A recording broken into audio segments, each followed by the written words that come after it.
खूबसूरत है और अच्छा चलेगा। पड़ोसी आके देखेगा ये रंग बिरंगा एम्पलीफायर कहाँ से लेकर आया, आप बोल देना ये भारत इलेक्ट्रॉनिक्स से लेकर आया। 1650 करके रेट है और बढ़िया सामान है, सही क्वालिटी है। 8 ट्रांजिस्टर में आप लोग को लिए कहीं पे भी नहीं मिलेगा, भारत इलेक्ट्रॉनिक्स के पास ही मिलेगा। ये देखो कितना ट्रांजिस्टर लगा हुआ है, 8 ट्रांजिस्टर। आप 4 कॉलम चलाओ छोटे छोटे, 2 कॉलम चलाओ छोटे छोटे। कितनी क्या चीज है, व्हाट इज एम्पलीफायर, और इसको हम लोग कहाँ कहाँ पे इस्तेमाल करते हैं, और ये हम लोग किस लिए इस्तेमाल करते हैं, और इसके कितने टाइप्स हैं।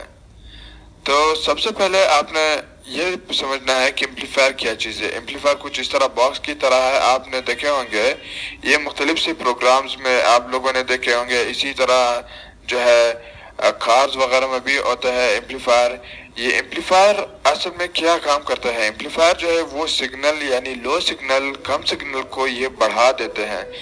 जैसे आप इसको कम सिग्नल देते हो तो ये उसको बहुत ही हाई लेवल सिग्नल बना के आउटपुट में हमें देते हैं। मिसाल के तौर पर आपने ये देखे होंगे कि आप जब माइक से बोलते हो तो आपकी आवाज़ बहुत ही कमज़ोर होते हैं, लेकिन आउटपुट पे जो स्पीकर से निकलता है आपकी आवाज़ जो है बहुत ही लाउड होता है, यानी बहुत ही ज़ोर से आप बोलते हो स्पीकर में। जो आपके आउटपुट है वो बहुत ही ज़्यादा होते हैं। तो ये कैसे होता है, ये ऐसा नहीं होता कि आपने डायरेक्टली माइक जो है स्पीकर के साथ लगा दिया। इसको आपने ऐसा करना है, जो आपका माइक है आपने उसको एम्पलीफायर के साथ फिक्स करना है, और एम्पलीफायर के बाद आप लोगों ने क्या करना है, उससे तार लेना है, स्पीकर को देना है। यानी लो सिग्नल जो है, फर्ज करिए आपकी सिग्नल जो है बहुत ही कमज़ोर है, तो एम्पलीफायर जो है उसी सिग्नल को स्पीकर पे बहुत ही हाई करके दे देते हैं। Hello students, how are you. आज की हमारी जो क्लास है वो एम्पलीफायर से रिलेटेड है। ये हमारी 9th यूनिट का मोस्ट इम्पोर्टेंट पर्सन है। एम्पलीफायर की जो कॉन्फ़िगरेशन होती है, कॉमन बेस, कॉमन एमीटर, ये सारी इस वीडियो के अंदर हम जानकारी लेंगे। तो स्टार्टिंग करते हैं एम्पलीफायर से। एम्पलीफायर का मतलब, एम्पलीफायर को हम शॉर्टकट में AMP भी लिखते हैं, AMP। और डियर स्टूडेंट्स, यहाँ से थोड़ा इसकी इंट्रोडक्शन लेते हैं कि जैसे कोई भी सिग्नल होगा ये उसका एम्पलीट्यूड कहलाता है। और एम्पलीफायर लगाने के बाद जब ये बड़ी हो जाए ऐसे तो इसका जो ये वाली जो चीज़ थी ये वाली बड़ी होगी, तो इसको हम बोलेंगे एम्पलीफाई होगी। ठीक है। एम्पलीफायर पावर को भी बड़ा कर सकते हैं, एम्पलीफायर करंट को भी बड़ा कर सकते हैं, एम्पलीफायर वोल्टेज को भी बड़ा कर सकते हैं। तो इसको हम बोलेंगे सिग्नल। ये हमारी सिग्नल है। सिग्नल टाइम वेरिंग, इसके अंदर करंट और वोल्टेज होती हैं, और सिग्नल को इनपुट में लगाएंगे तो एम्पलीफायर उसको बड़ा कर देता है। जैसे इस डायग्राम के अंदर देखो, यहाँ पे हमारा एक इनपुट सिग्नल था। ठीक है। इनपुट सिग्नल में यहाँ पे करंट भी हो सकती है, वोल्टेज भी हो सकती है। वो जैसे ही इस एम्पलीफायर के अंदर गया तो अब देखो ये वाली जो चीज़ थी ये बड़ी होके आई है, और इसको एम्पलीफायर ने अपना काम कर दिया। हमारे पास 2 कॉन्फ़िगरेशन होती है, कॉमन बेस और कॉमन एमीटर। कॉमन बेस जो होता है उसके अंदर जिस फेज़ में एंट्री हुई थी उसी फेज़ में वो बाहर निकलता है। जैसे फॉर एग्जांपल यहाँ पे ऊपर क्रेस्ट था, नीचे ट्रफ था, तो इसी तरह यहाँ भी क्रेस्ट और ट्रफ मिलता है। लेकिन जो कॉमन एमीटर होता है वहाँ पे आउट ऑफ फेज़ होते हैं। आउट ऑफ फेज़ का मतलब 180 डिग्री ऊपर क्रेस्ट की एंट्री हुई थी और निकला कौन है, ट्रफ। तो क्रेस्ट और ट्रफ आपस में कितने होते हैं, 180 डिग्री ऊपर। तो कॉमन एमीटर के अंदर आउट ऑफ फेज़ आउटपुट मिलती है, कॉमन बेस के अंदर सेम फेज़ मिलती है 0 डिग्री के ऊपर। क्रेस्ट एंट्री हुई तो क्रेस्ट मिल गया। ये एक एक नंबर के भी इंपॉर्टेंट पर्सन है। तो अब स्टार्टिंग करते हैं भी एम्पलीफायर क्या होता है।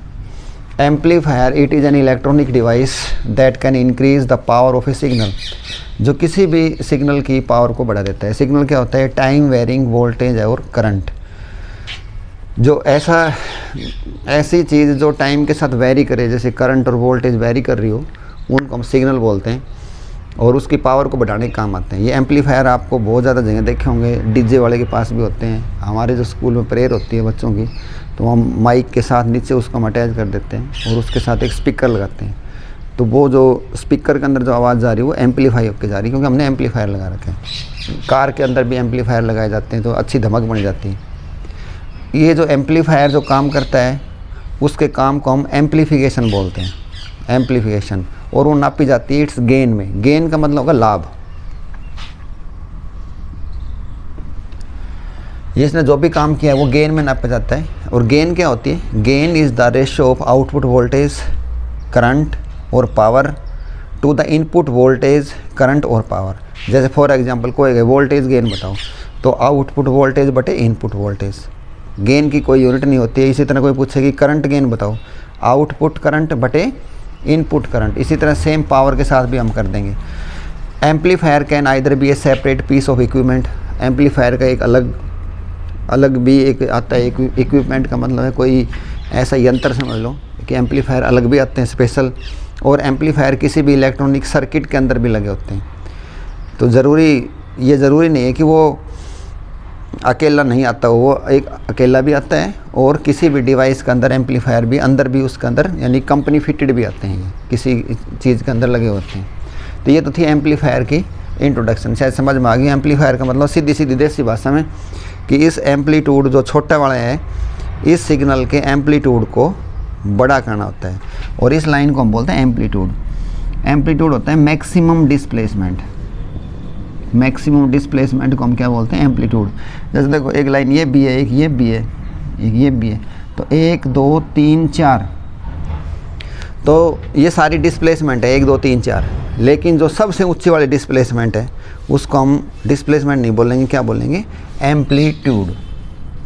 तो ये तो थी एम्पलीफायर की इंट्रोडक्शन। लेकिन हमारा जो पर्सन है वो ये है कि explain by drawing A labelled circuit diagram how NPN transistor can be used N amplifier in common base configuration. जहाँ पे मैंने जो रेड कलर से लिखा है यानी कि एनपीएन तो ट्रांजिस्टर हो, पढ़ाएंगे किसको? उसका यूज़ एम्पलीफायर में कैसे होता है, और कॉन्फ़िगरेशन कौन सी होती है? Common base configuration. तो ये डायग्राम देख लो भाई, एनपीएन ट्रांजिस्टर हो गया, ये एनपीएन का सिंबल होता है। एनपीएन के अंदर जो तीर का निशान है करंट, वो एनपीएन के अंदर जो करंट का जो निशान होगा वो किधर होता है? ऊपर की तरफ, और पीएनपी में नीचे की तरफ होता है। और अकॉर्डिंगली ये सारे ऐसे हो जाएंगे, ये आया इधर यूँ। जब देखो ये इस जंक्शन के ऊपर जब ये इधर आ गया तो ये वाले दोनों अपोजिट दिखाने होते हैं, तो ये अंदर एंट्री करेगी। मैंने वो पहले पीएनपी का डायग्राम बना रखा था, और अब ये भी किधर आएगा? अंदर की तरफ आएगा। ये कौन सा करंट है? Collector current IC. ये कौन सा करंट है? बेस करंट आईबी, और ये होगा एमीटर करंट। ठीक है, एनपीएन का ये तो अब डायग्राम होगा। देखो ये है इनपुट सिग्नल हमारा, और ये इसका एम्पलीट्यूड होगा। ये वाला जो हिस्सा होता है हमेशा कैसा होता है? फॉरवर्ड बाइस। फॉरवर्ड बाइस की क्या पहचान होती है? एन के साथ नेगेटिव मिलेगा। और ये वाला हिस्सा होता है हमेशा रिवर्स बाइस। रिवर्स बाइस की पहचान होगी हमको, एन के साथ क्या लगा मिलेगा? पॉजिटिव टर्मिनल मिलेगा। और आरएल जो लोड रेजिस्टेंस होता है, यहाँ से इनपुट होगी, वहाँ से आउटपुट मिल जाएगी, और बड़ी होके मिलेगी। सेम डायग्राम नहीं बनाना है। ये जैसे देखो थोड़ा बड़ा है इसका, यानी कि आउटपुट हमको बड़ी मिली हुई है। ठीक है, तो अब देखेंगे भाई इसको कैसे ये काम करता है। तो डियर स्टूडेंट देखो इसकी वर्किंग कैसे करती है काम। ये जो है हमारा ये डायग्राम हो गया आपका, और इसमें क्या है? ये फॉरवर्ड बाइस होता है ये वाला हिस्सा। ये वाला हिस्सा कैसा है? फॉरवर्ड बाइस। और ये कैसा होता है? Reverse bias. ठीक है, अब देखो भाई द वोल्टेज सिग्नल VI, ये है हमारा input signal, which is to be amplified is connected in the emitter base circuit. ये देखो ये एमीटर है, ये बेस है, तो इसको हम बोलेंगे एमीटर बेस सर्किट। उसके अंदर इसको हम लगाते हैं। The amplified output is obtained across RL। जो हमारा लोड रेजिस्टेंस है, यहाँ से हम एम्पलीफाइड आउटपुट को प्राप्त करते हैं। तो हमने देखो मैंने यहाँ पे VI लिखा है, यहाँ पे VO लिखा है, यानी आउटपुट उधर से मिलेगी अक्रॉस द लोड रेजिस्टेंस। इसको RL का मतलब है load resistance. When no AC signal is fed to the input circuit, IC flowing through RL produces a voltage across ICRL across it. ठीक है, अब देखो यहाँ से जो IC जो करंट आया है घूम के देखो यूँ, IC आया ऐसे यूँ भाई, सीधी बात देखो, एक बैटरी है, इसकी वोल्टेज है ये, और एक करंट भी आ रहा है और रेजिस्टेंस भी आ रहा है। करंट की और रेजिस्टेंस की गुणा होती है, तो ओम्स लॉ के हिसाब से क्या बनती है? V बनती है कि नहीं? ICRL। एक वोल्टेज तो होगी ये, एक इस बैटरी की वोल्टेज होगी VCB, और तो it is in opposition to the applied voltage VCB। ये इसके VCB के अपोजिट होता है। सो नेट कलेक्टर वोल्टेज, जो नेट कलेक्टर वोल्टेज होगी वो कितनी होगी? इसके अंदर से इसको घटा दो, इस वाले को। तो हमने देखो नेट कलेक्टर वोल्टेज को VC लिख रहे हैं, बैटरी की वोल्टेज कितनी है VCB माइनस दूसरी नई जो वोल्टेज बनी है कौन सी, वो हो जाएगी IC into RL according to Ohm's law. IC into RL भी क्या होती है, वोल्टेज होती है। तो ये हमारी आ गई इक्वेशन नंबर 1। ठीक है, ये भी सारी बात समझ में आ गई। इनपुट को इधर लगाओ, आउटपुट को उधर से मिलेगी। ये IC जो करंट आ रहा है आउटपुट वाला, ये रजिस्टेंस में झोंक के जाएगा, नई वोल्टेज बना रहा है, नेट वोल्टेज आएगी, इसमें से ये वाली वोल्टेज घटा दो, ये बन जाएगी इक्वेशन नंबर 1। अब सीखो, आसान तरीका है बहुत ही। वर्किंग कैसे काम करेगा भैया, during positive cycle, positive half cycle, जैसे ये वाली साइकिल जब इसके अंदर एंट्री करेगी, ये वाली जब साइकिल जैसे ही इसके अंदर एंट्री करेगी, यानी कि पॉजिटिव वाली, और ये नेगेटिव है, पॉजिटिव नेगेटिव को क्या करेगी, पॉजिटिव नेगेटिव को डाउन करेगी, उसको डिस्पोर्ट करेगी। यानी कि सीधी सीधी बात है, जब ये पॉजिटिव वाली इस नेगेटिव वाले को डिस्पोर्ट करेगी तो हमारी फोर्ड बाइस जो वो क्या हो जाएगी, डिक्रीज हो जाएगी। अब यही बात हमने लिखी है, input voltage is positive since emitter is connected to negative terminal of the battery. ये जो इनपुट है किसके साथ जुड़ी है, नेगेटिव टर्मिनल के साथ है। सो फोर्ड बाइस विल डिक्रीज, क्योंकि पॉजिटिव नेगेटिव क्या करेगी, डिक्रीज करेगी। अब देखो यहाँ पे सीखो, जब फोर्ड बाइस डिक्रीज हो गई तो यहाँ से जो करंट चल रहे हैं कौन कौन से, IE और IC, ये भी डिक्रीज हो जाएंगे, क्योंकि फोर्ड बाइस डिक्रीज होगी तो इसका मतलब क्या है कि रिवर्स बाइस इंक्रीज होगी। यानी कि रिवर्स बाइस इंक्रीज का मतलब रेजिस्टेंस ज़्यादा हो गया, तो ज़्यादा हो गया तो ये दोनों करंट भी कम हो जाएंगे। एंड अब इस इक्वेशन से देखो, इस इक्वेशन से जो हमारी VC है वो इंक्रीज होगी। देखते हैं कैसे इंक्रीज होगी। मान लो फॉर एग्जांपल मैं एक इक्वेशन बनाता हूँ भैया आपको समझाने के लिए। जैसे मान लो हमारी ये बैटरी है 45 वोल्ट की है, माइनस RL को मैंने 5 मान लिया, 5 ओम का रेजिस्टेंस है, इसको मैं 3 लिख देता हूँ IC को, तो कितनी बच गई हुई है 30। ये मैंने आपको समझाने के लिए एक इक्वेशन सेटिस्फाई करी। अब देखो, अब हमारा IC जो है वो डिक्रीज हो गया।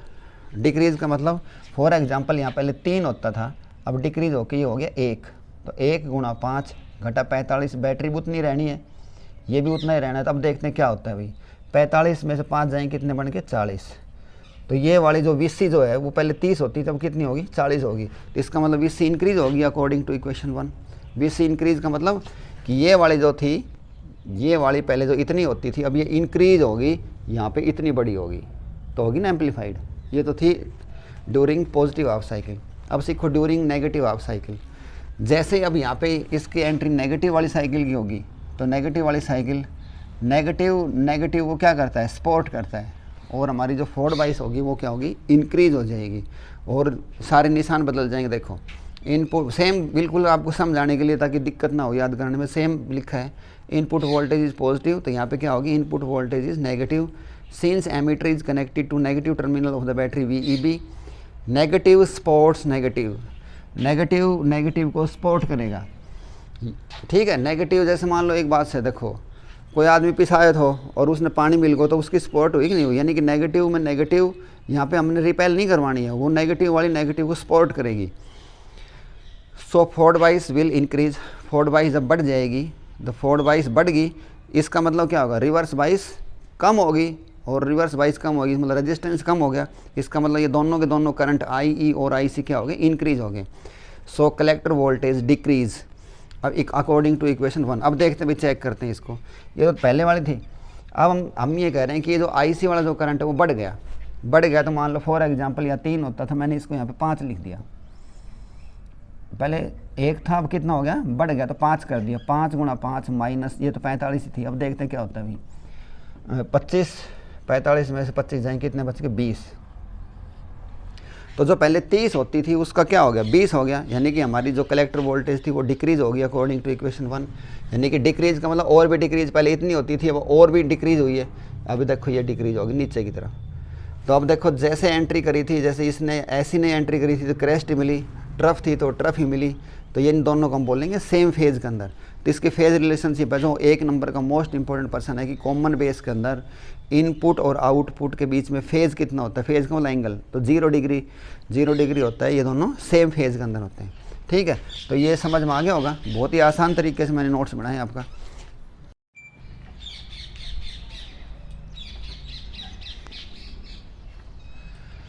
हाँ तो स्टूडेंट्स अब बारी आती है हमारी, इससे पहले हमने पढ़ा था एनपीएन ट्रांजिस्टर, अब हम पढ़ेंगे पीएनपी ट्रांजिस्टर। तो पीएनपी के अंदर सेम कहानी है, वही एम्पलीफायर दिखाना है, कॉमन बेस करना है। उससे पहले स्टार्टिंग में मैंने एम्पलीफायर की डेफिनेशन लिखी, वो तो आपने हर जगह लिखनी है दोनों प्रश्नों के अंदर, वो कॉमन है दोनों के अंदर, वो लिखो, फिर जो हमने जो लिखा वो लिखो। अब जैसे इस प्रश्न करोगे तो पहले जो हमने एम्पलीफायर की जो डेफिनेशन दी थी पहले वो लिखेंगे और फिर ये पूरा लिखेंगे, बहुत ही आसान है। देखो इसको भी करवाता हूँ। अब एनपीएन की बजाय रोल आ गया पीएनपी का, डायग्राम वही है। पीएनपी के अंदर पीएनपी मतलब पानी पानी होता है, नीचे तीर का निशान नीचे दिखाना है, यानी कि सीधी सी बात है कि ये निशान बनवाओ, ये यानी करंट यहाँ से गया घूम के, तो इसका मतलब ये आई ई है हमारा। और बस इतना याद रख लिया करो, जब ये आई ई पे ही ध्यान रखो, जब आई ई बाहर जा रहा है तो दोनों को दोनों अंदर आएंगे।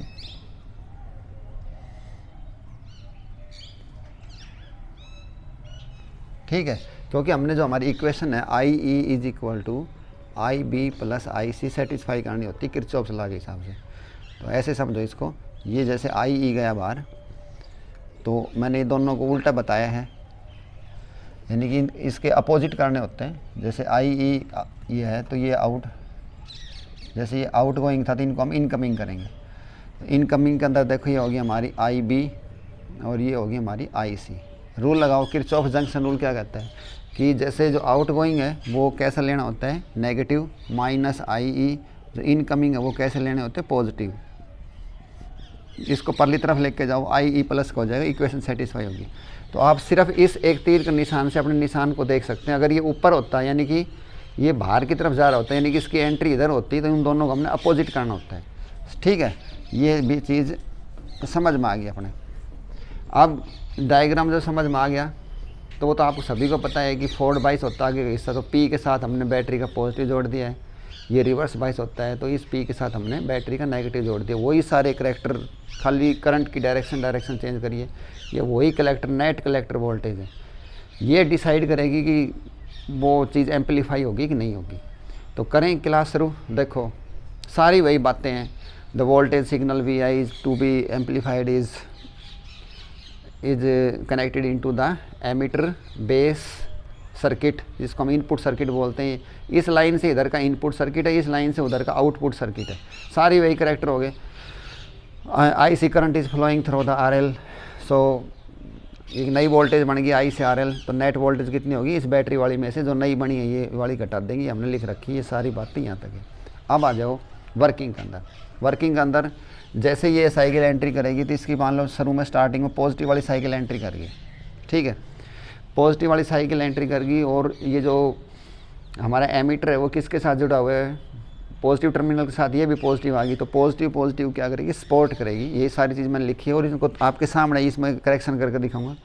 Input voltage is positive since emitter is connected to, इससे पहले वाले में क्या लिख रखा था नेगेटिव, तो यहाँ पे क्या आ जाएगा positive terminal of the battery.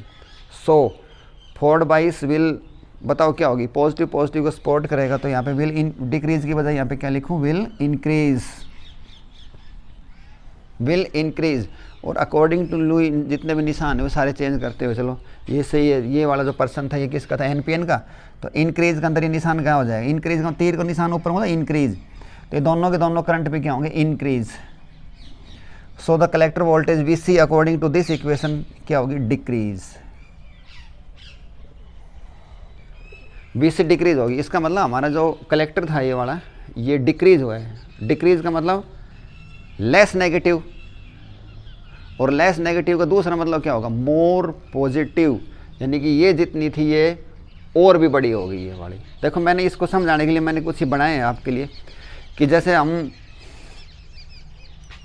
मोर शरीफ किसी लड़का ना, हम भाई कोई बालक जो है वो घणो शरीफ है, तो उसने हम घना शरीफ की बजाय यह बात भी तो कह सकते भाई ये तो लेस बदमाश है। देखो दोनों एक ही बात है कि नहीं, मोर शरीफ इज इक्वल टू लेस बदमाश। इसी तरह ही लेस शरीफ और घणो बदमाश, तो किसी ने घणो बदमाश मत कहो, घणो बदमाश कहने के बाद वो गुस्सा में आ जाएगा, उन्होंने कहो भाई साहब आप तो लेस शरीफ हो। लेस शरीफ का मतलब से कि दूसरे शब्द में घणो बदमाश। अब देखो शरीफ, मान लो मैं कहूँ कि मोर पॉजिटिव, शरीफ ने मैं पॉजिटिव कह रहा हूँ, इसका मतलब क्या होगा लेस नेगेटिव। इसी तरह वापस आ जाओ, less positive is equal to more negative, समझ में आई बात है, मोर नेगेटिव। अब हमारी देखो, आपने देखा था कि VC जो थी डिक्रीज हो गई थी, डिक्रीज का मतलब डाउन हो गई थी, यानी कि हमारी जो कलेक्टर थी वो लेस हो गई, यानी कि लेस नेगेटिव हो गई थी। तो लेस नेगेटिव का दूसरा नाम क्या होता है, मोर पॉजिटिव। तो इसलिए हमारी जो आउटपुट थी वो क्या होगी, मोर पॉजिटिव। लेस नेगेटिव का मतलब मोर पॉजिटिव। ठीक है, ये टेक्निकल बात है जो मैंने आपको अच्छी तरह एक्सप्लेन कर दी है। तो ये वाली बात समझ में आ गई। अब आ जाओ सेकंड पार्ट के अंदर। जब इसके अंदर नेगेटिव वाली साइकिल एंट्री करेगी तो नेगेटिव पॉजिटिव को क्या करती है, डिस्पोर्ट करेगी, उसको वो डिक्रीज़ करेगी। तो हमारी 4/2 क्या होगी, डिक्रीज़ होगी। वही सारा character same. The input voltage is negative since emitter is connected to negative terminal. Emitter देखो नेगेटिव के साथ नहीं है, एमीटर किसके साथ है, पॉजिटिव के साथ। तो मैं यहाँ पे पॉजिटिव कर देता हूँ, positive terminal of the battery VEB। और ये नेगेटिव थी, ये पॉजिटिव है। तो नेगेटिव डिस्पोर्ट पॉजिटिव, नेगेटिव वाला उसको समर्थन नहीं करेगा। तो 4/2 हमारी क्या होगी, 4/2 हमारी जब उसको समर्थन नहीं करेगा तो क्या हो जाएगी, डिक्रीज। और डिक्रीज के लिए निशान कैसा लगाऊं, डिक्रीज के लिए निशान लगेगा नीचे की तरफ, और ये भी दोनों के दोनों क्या होंगे अकॉर्डिंगली, ये भी डिक्रीज होंगे। और हमारी VC क्या होगी, वो इंक्रीज हो जाएगी। और डिक्रीज की बजाय क्या कर देंगे, इंक्रीज, अकॉर्डिंग टू इक्वेशन 1। अब VC इंक्रीज होगी, इसका मतलब हमारा जो कलेक्टर है, कलेक्टर वोल्टेज है वो इंक्रीज होगी। इंक्रीज का मतलब है मोर पॉजिटिव, इंक्रीज का मतलब मोर पॉजिटिव। और भाई मोर पॉजिटिव क्या बोलेंगे, मोर पॉजिटिव का दूसरा नाम बताओ क्या है, लेस नेगेटिव। तो लेस नेगेटिव होगी ये। हाँ, तो डियर स्टूडेंट्स, अब लेस नेगेटिव को भी समझ लो। लेस नेगेटिव का मतलब जैसे हमने ये दिखाया कि 0 0 से ऊपर 1 2 3 4 ये पॉजिटिव होते जाते हैं, और नीचे आओगे तो क्या होते जाएंगे, नेगेटिव होते जाएंगे। तो जैसे कोई कहेगी हमारी ये वाली मान लो पहले इतनी थी, 1 पे थी, तो मोर पॉजिटिव का मतलब ये और भी बड़ी होगी। इसी तरह जब लेस नेगेटिव का मतलब कि जैसे मान लो हमारी ये वाली इतनी थी, लेस, और लेस नेगेटिव का मतलब क्या होगा, लेस नेगेटिव का मतलब और भी ऐसे चली गई हो, क्योंकि -2 जो है ना वो -1 से लेस नेगेटिव है, लेस नेगेटिव है। माइनस के अंदर जितना हम नीचे जाएंगे उतना ही लेस होता जाएगा, और प्लस के अंदर जितना ऊपर जाएंगे वो प्लस होता जाएगा। तो कोई आपसे पूछे भी -1 और -2 में कौन सा लेस नेगेटिव है, तो -2 जो है वो लेस नेगेटिव है। समझ में आ गई बात, क्योंकि हमारी जो VC जो थी वो क्या हो गई थी, इंक्रीज हो गई थी। और VC इंक्रीज का मतलब मोर पॉजिटिव हो गई थी। मोर पॉजिटिव का मतलब लेस नेगेटिव हो गई थी। ठीक है, लेस नेगेटिव का मतलब है कि हमने ये मत सोचो कि और भी छोटी होगी, नहीं, लेस नेगेटिव का मतलब होगा कि और भी नीचे तक चली गई, और हमारा जो सिग्नल था वो क्या होगा, एम्पलीफाई हो गया। ऊपर मोर पॉजिटिव, नीचे लेस नेगेटिव। नेगेटिव के अंदर लेस का मतलब होता है नीचे जाना। ठीक है, लेस का मतलब मत समझियो कि जैसे और भी छोटा हो जाए वो। तो अब देखो उसके बाद फेज रिलेशनशिप। फेज रिलेशनशिप के अंदर आता है कि जो जैसी गई थी वैसे ही आ गई, यानी कि सेम फेज में। तो डियर स्टूडेंट्स, ये थी हमारी कॉमन बेस एम्पलीफायर की कॉन्फ़िगरेशन। PNP NPN की दोनों, इनको ऐसे ही तैयार करो, नोट्स बनाओ। डियर स्टूडेंट्स, उम्मीद करता हूँ आपको ये पर्सन समझ में आ गया होगा। Thanks, have a good day.